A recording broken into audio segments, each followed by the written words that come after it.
Dan uwa, assalamu alaikum. Wa alaikum assalam wa rahmatullahi ta'ala wa barakatuh. Muna da tambayoyi kashi-kashi wanda za mu ma Bayero. Today is a Maulid day. How is your happiness? How do you...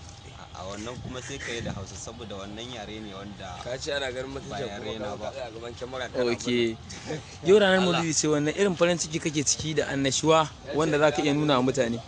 Ita dai wannan rana ta Maulidi da wannan wata da muke cikinsa na Maulidi rana ce wannan ta taya manzo farin ciki da annishuwa da kowanne dai haka dai kamar Kamar ya kowanne dai haka dai kamar shi farin ciki duk farin ciki eh ko da kana yi abinci ko kuma da ya fito fili al'ummar annabi sun gani duk farin ciki gaskiya ne.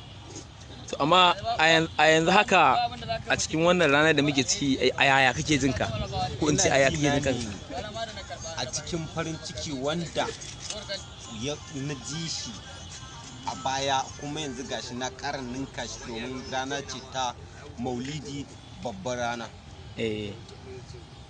Dan yi mana misali. Misali kaman aya zan maka misali.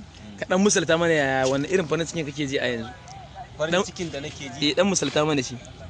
Ina jin farin ciki ne irin wanda na daɗe ban ji shi ba kuma yau nake jin shi. Misalin sa muke so kai mana. Alal misali ka misali farin ciki ai duk farin ciki ne ko da kana jin sa a rai. To ai abin da nake so da kai ina so ka dan yi min misalin sa ko ya yake. Ya fito fili. Yawwa dan yawwa. Me hujjar ka? Na da yawo. Ai kana ji mu yan jarida dole mu tambaye ka muna so ka bamu misalin farin cikin da kake ciki.